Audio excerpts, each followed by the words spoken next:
Hi, this is Chris Peterson, host of the Penny Forward podcast.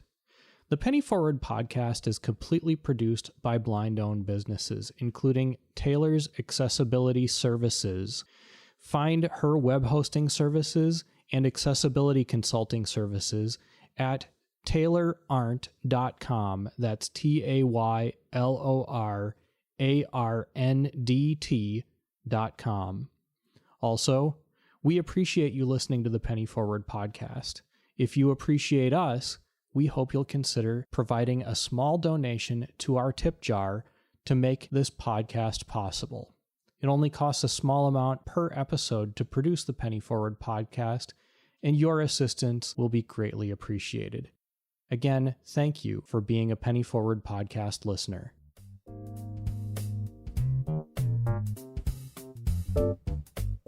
Welcome to the Penny Forward podcast. Penny Forward is a community of people who are blind, their families and friends who share an interest in financial independence. Visit pennyforward.com to learn more about who we are and what we do.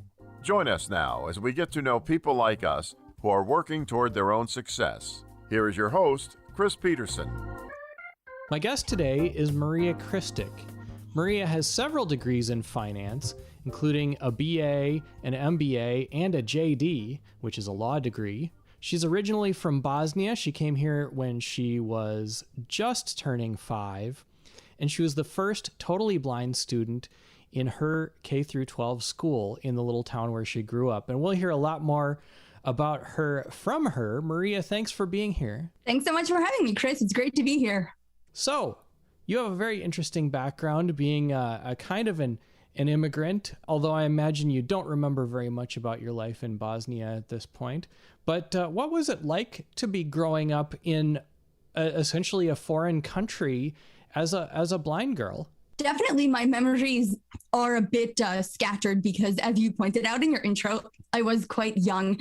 I think from what my mom has told me, she was very much adamant that I be able to do things, run around and play and such as all the other kids would. There were definitely some people who were quite protective around me, and she's since become a bit more protective, I think, because of the war and the circumstances that were there. But definitely, some of my earliest memories were, wartime, having to go into a basement at night in case the house was bombed, and hearing sirens outside and the like. So, didn't start any kind of schooling until I came to the U.S. But as far as I know, with the exception of any stress caused by the war and such, I had a decently typical childhood. But after I came to U.S., I had a mainstreamed education. I had a teacher for the visually impaired who is low vision herself, and we still keep in touch. And she was absolutely a great inspiration and role model for me. And also I had a brailleist who produced a lot of my hard copy material. And so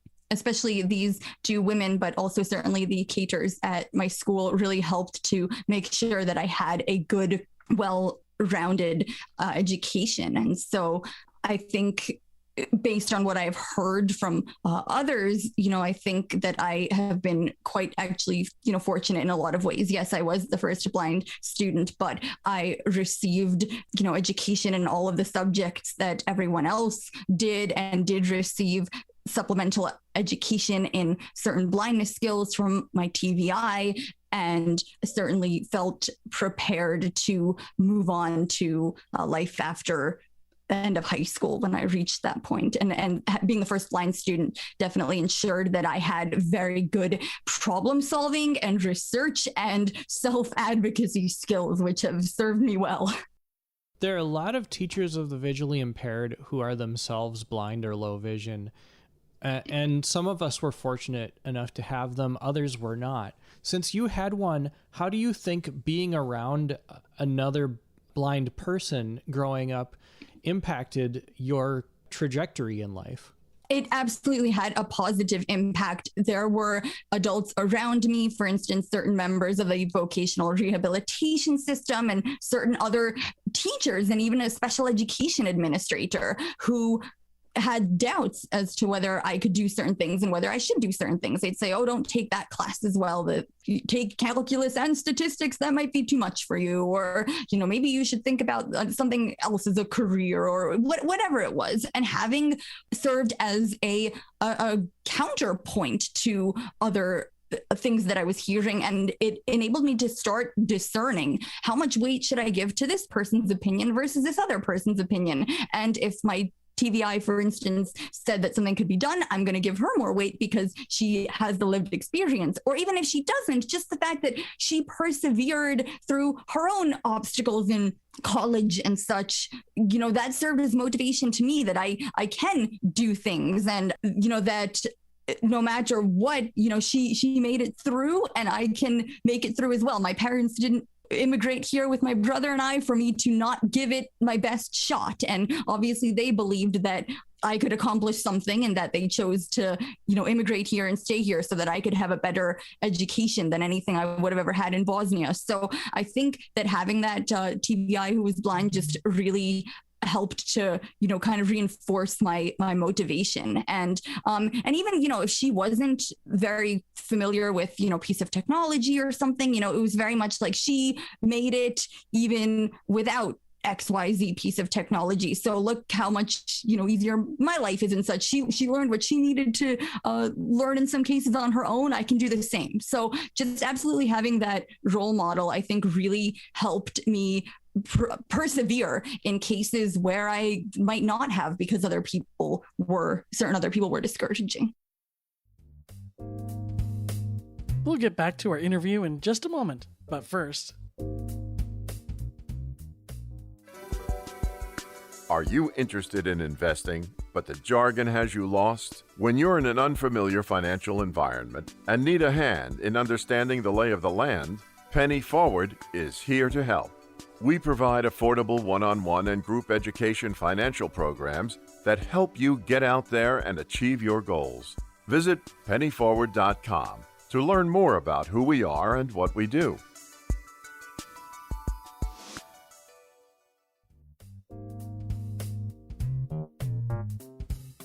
Do you have a short success story that you would like to share on the air? Leave us a message at 952-856-0313. If you missed that number, you can always find it at pennyforward.com/podcast.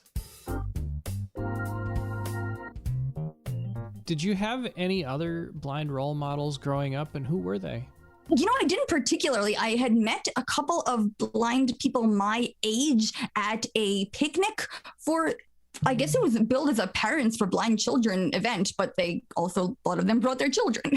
So I met a couple of other blind friends, but really I didn't have particularly. And I knew starting from high school, I guess you could say virtually, I had some role models. I joined some mailing lists and such focused on technology. And so I did meet some people that way, and I was able to ask some questions, daily living things, how do you know when the water's boiling non-visually and such? So, virtually the internet absolutely helped me in that regard. And I mean, even that continued, I guess, through to college was when I really, in my undergrad, met some other blind people from whom I had got to ask questions, for instance, about the guide dog lifestyle and to experience what it's like to spend time with dogs when they're not working and such. But I guess I would just very much say that more the internet was really what was helpful to me in terms of blindness skills and blindness technology and such, until I became involved with the American Council of the Blind in 2016 after I graduated from my graduate program. So that really, in the past 5 years, is really when I've had the most exposure to blind people that I've ever had. Wow, that's amazing. Were you learning English at this time also? Yes. So when I came, I did not speak English, but of course, being 5 at the time and such, it's very much easier to pick up. Kids at that age are sponges. And also the fact that, no one other than my parents really, and a couple of people that we had met who spoke the language, who spoke Croatian, other than that, everyone basically spoke English. So there's nothing like language immersion to, force you to learn it very quickly because you have no other choice. So I think I did pick up a good amount of English fairly quickly. The spelling was definitely harder for me because English is not spelled phonetically at all. But thankfully, I got there with help from teachers. And of course, now, spell check and such. I'm a pretty good speller now because I've made it. I've been very determined to spell things correctly and be able to speak and write like as much as I can like a native speaker and such. I am a terrible speller, and thank God for spell check because Absolutely. that caused a lot of anxiety growing up. So at what point did you start thinking about a career, and how did that then turn into a career in finance? Sure. I actually did not think I was initially going to have a finance career. I was initially thinking to study computer science. I had enjoyed learning about assistive technology and had started out in terms of my own self-exploration really with the Braille note line from Humanware, and had kind of learned how you could program some of the databases that it used a bit to extend its capabilities and such, and it piqued my interest. And I thought I was going to study computer science, which I did end up doing actually for 5 semesters of my undergrad. However, I had enjoyed economics as a high school subject. I think I really liked how applicable I could see it being in terms of helping to explain everyday situations that I was hearing about in the news, and just how, economics and finance touches so many aspects of life. But I had thought I was going to study computer science, and then various factors convalesced, lack of accessibility of the development environment that was being used, and the fact that some professors weren't willing to let me use something else, and the fact that I was, writing programs that were involving having a mouse, move images and things that I couldn't test. And I just started feeling like maybe this isn't quite the avenue that I am meant to contribute to and make a difference to. And so second semester of junior year, I decided, as I said, I had enjoyed economics, and I decided to switch my major to economics. And then I kind of thought from there, what am I going to do with this from here? And I initially had thought about perhaps pursuing a PhD in economics. I had started researching programs. And then I thought, well, on the other side, that I could use it in a more applied fashion and applied to, say, an MBA program with a finance degree. And I think I was definitely impacted by the Great Recession. My undergrad was in 2011 is when I completed that. And so we took an economics seminar on contemporary issues. And of course, it talked a lot about what caused the financial crisis. And this is of 2007 to 2009, and, compliance efforts and such that have sprung up since. And so I kind of had this interest in compliance. And I thought, okay, I'll perhaps apply to this MBA program, finance, we'll see how this goes. And then I actually, when I went to guide dog school, and I went to Leader Dogs for the Blind, which is where my guide dog Lacey is from, I went there a week after graduating from college, and a couple of board members from Leader happened to be there for an extended period of time during my class because their board meeting got rescheduled, and they lived farther away, so they didn't want to travel back and forth. And so I got to talk with them a good fair amount. And one of them was a corporate lawyer. And he said to me, the finance combination with the MBA and also having a law degree with, business law focus could be a really powerful combination in all sorts of fields, even if you don't end up wanting to practice law. And I kind of said, okay, and, didn't really initially give it much thought. And then when I got home, I really did start to look into it. And I saw how, a lot of the courses could complement each other. And I thought, why not? I like to learn new things, and this would, provide me with a value add and enable me to look at things from different perspectives, the legal and the business. And so I decided to go forward and research programs, and I applied, and I started my JD and MBA. It was a 4-year program in 2012, and it's a 4-year because certain classes, if you structure it in a certain way, again, because they complement each other, you're able to count them toward both degrees.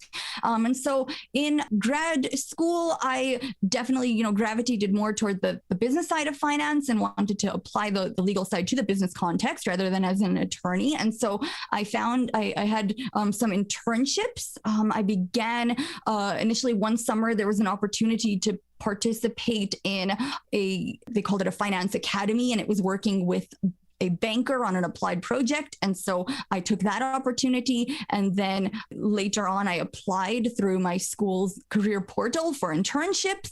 And I got a couple of those. One was with an investment banking firm, and one was with an industrial development agency, which provided various tax incentives to help with community economic development.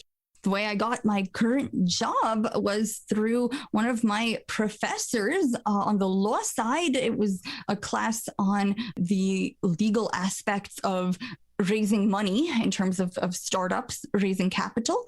And he liked my work. And out of the blue, one day, he asked if I was interested in economic development. And I said yes. And in fact, I've had this internship that is focused on the same.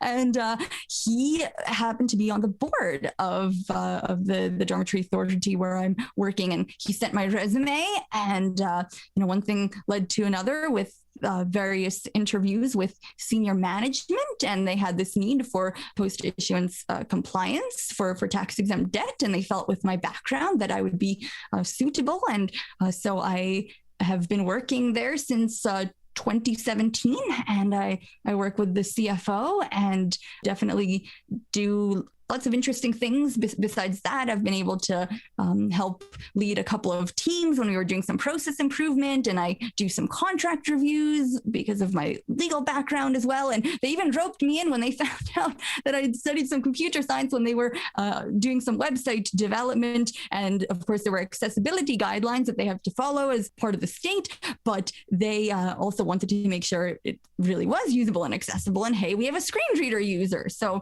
I was even able to assist with that. So it's really been a great experience so far. We'll continue our interview in a moment, but first... Many people I talk to about personal finance are fans of a talk show host named Dave Ramsey.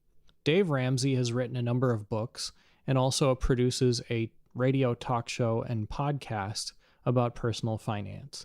And one of his mottos is that every dollar counts. And he's absolutely right. You may think that spending an extra $5 on a cup of coffee or eating out one extra time a month isn't going to hurt your finances, and it probably won't. You'll get paid again. You'll probably have enough money to get by.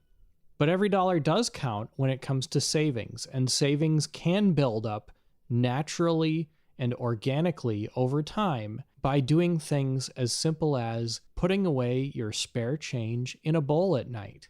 I used to do this, and when I went to cash in my bowl of spare change, and we're talking a big old Tupperware salad bowl kind of a thing here, I had over $100 there, and it took around a year to fill up that bowl. Now, if I can put away $100 a year in spare change, what could I do with every extra dollar going into savings? Or even just some extra dollars going into savings? Over time, if you put it away and forget about it, you could be surprised how much wealth you could build for yourself. And that can help you to weather hard times, take advantage of rare opportunities, and more powerfully support the causes that you deeply care about. Do you have a short success story you want to share on the air? Leave us a message at 952-856-0313. If you missed that number, you can always find us at pennyforward.com/podcast. So to summarize, you got out of college with your BA, and then you went to grad school and did your MBA and your JD at the same time, right? Yes. And were you working at all either during that time or between grad school and your undergrad? No, yes, there was a year between my undergrad and my grad school. And no, I did not work in that in-between time. And during the grad school, my work was those internships. So I was not doing any kind of full-time work. I did have, in terms of work experience during my undergrad, not specifically finance related, but I had done some work with the Disability Student Office in terms of helping them to streamline some of their processes and advising on how they could, best assist students, especially in terms of producing mathematical related content in alternative formats and such. So I did have those, student experiences as work experiences initially, which, carried me through then to the internships and then on to the full time. Some of my guests, when I talk to them about their lives and careers, have a very detailed plan.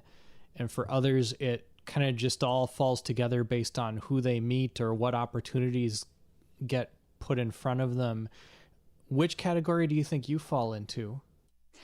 I think I would fall more into that second category. It wasn't that I had no idea of what I wanted to do, but I didn't want to completely close the door on certain opportunities either. I did, have a vague idea in terms of when I was doing my interviews for full time. I, interviewed with certain banks for financial analyst positions. I did know, broadly, I wanted to focus more on, say, the corporate finance side versus the investing side, and perhaps a compliance role. And I had, maybe imagine myself more in initially the private sector, not for any really compelling reason, but more just because that's where, I saw a lot of people going after they graduated from my program.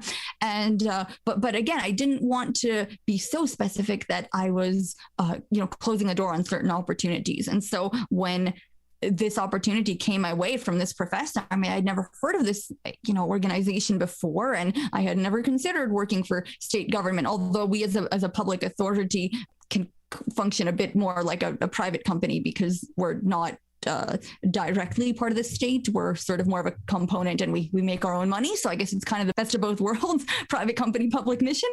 But, I guess, you could say it definitely just did fall into place. There was always something with other interviews that I had done. Either I wouldn't be called for a second or something didn't agree with me. And so when this, fell into place, right place at the right time, it just really seemed like it was, meant to happen and that it would be a good fit. We all have run into accessibility challenges with school, with work, with life in general. What were some of those challenges for you, and how did you keep going and push through them? Yeah, definitely there were challenges. I can think of a most recent one program that we've used that was, it's a mainframe program, can you believe? And the interface that everyone typically uses to access it is just completely, it is so inaccessible that a screen reader can't even tell that it's on the screen, much less indicate any controls in any way. In something like that, I was actually able to delegate the actual retrieval of information from that system to someone else.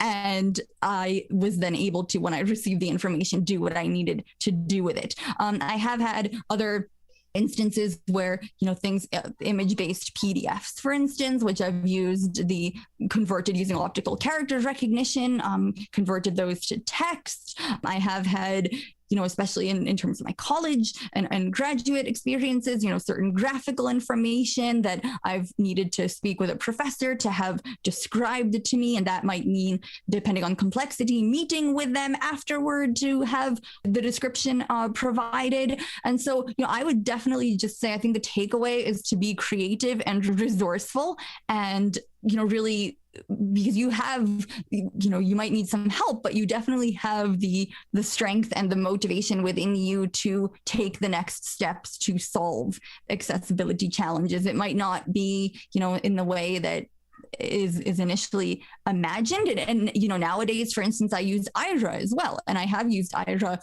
at work sometimes when I've needed to access, I actually had to access something that was handwritten once. And so I used Aira. So, the ways that such challenges might be resolved evolves. But, I think for me, kind of seeing it as a challenge, meaning something that I can somehow surmount rather than as an obstacle, I think has really been the key in what, in being able to, overcome it in some way, shape, or form. And I guess I've been lucky. I've heard, some people needing to really, pay for scripting and such of products. And just, in terms of what I've needed to use so far, I haven't, really had to do that. But I think having, the attitude of it and also just being learning what I could about my screen reader and my assistive technology, because I am kind of a good amount self-taught.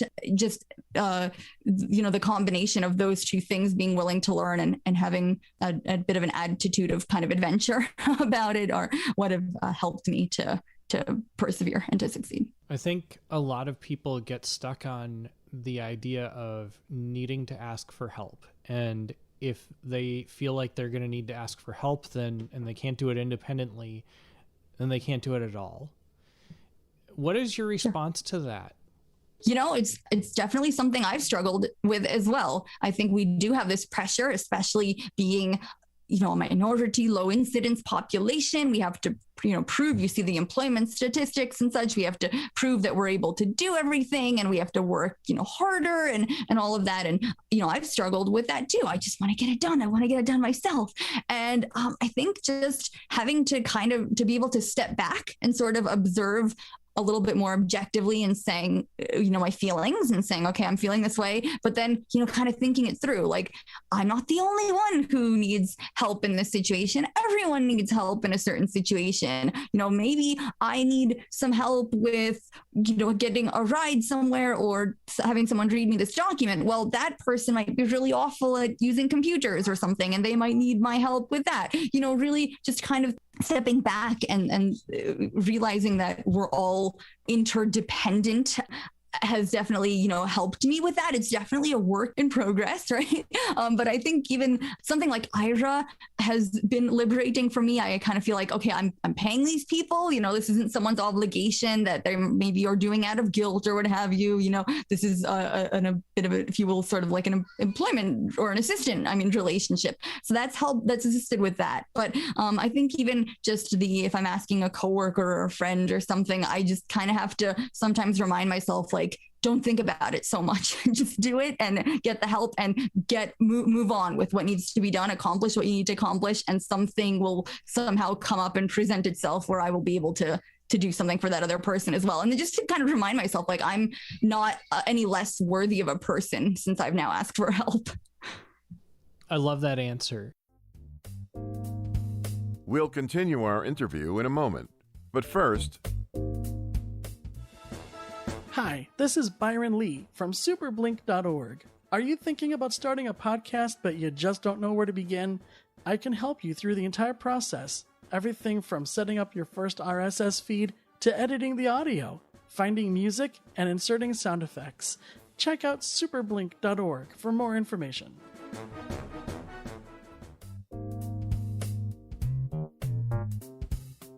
Do you have a tip or trick you've discovered that makes managing your finances easier? Tell us about it at 952-856-0313. If you missed that number, you can always find us at pennyforward.com/podcast. Is there anything that's coming up next for Maria that you want to share with the audience? I definitely see myself continuing to work in where I am now at my current job. I do like it quite a bit. And my volunteering with the American Council of the Blind, we'll kind of see where that goes. I've been treasurer of certain special interest affiliates, and it always kind of seems like new opportunities or different opportunities come my way with that over time. And so I'll be interested to see where that goes. But I guess I just, for a closing, I wanted to, I guess, just say, it's anyone can do this. Anyone can be successful if you have, the right attitude and also the right company around you. So, I'd definitely suggest for people to take a look at people around them or form a network of people who they aspire to be like, and spend time around them, and also to really, believe in themselves. I know it's hard. There are people around us who think, oh my gosh, you're blind. Like, how do you use the phone and how do you get dressed? And, oh, I couldn't imagine living if I was blind and such. But, we have to reclaim our own narrative, find people who uplift us, and really have that belief in ourselves, because we can do it. Maybe we're doing it in a different way, but you know what? We can. And our blindness isn't, it's an opportunity. It's an opportunity to have a specific journey. It's an opportunity to become more resourceful and be able to, I would say, even, look inward and have some awareness that we might not be able to as easily because of all of the, visual stimuli and such. And just that it gives us an opportunity to provide a different perspective to people around us. And that I kind of like the term different ability, that yes, there's the disabling aspect of society, but that it really is giving us an ability in different ways. And so, I think I want to, continue on the way I am now and see, where life takes me. And, I definitely, if, anyone who's feeling discouraged out there, I would, definitely just say that sometimes you never know how things will turn up, but, kind of keep at it one step at a time, and, things will fall into place in the way that they are meant to. And I just, I think there's just no better time to be blind with all the, technology and such out there. And I I hope that my, humble story perhaps, serves as inspiration to someone, or at least even just some kind of a pick me up, that here's one person who has, made it, and encourages people to, try and work toward, fulfilling their own goals and aspirations. Is there anything I should have asked you that I didn't think to ask you before we go? I don't think so. I think we've pretty well covered it.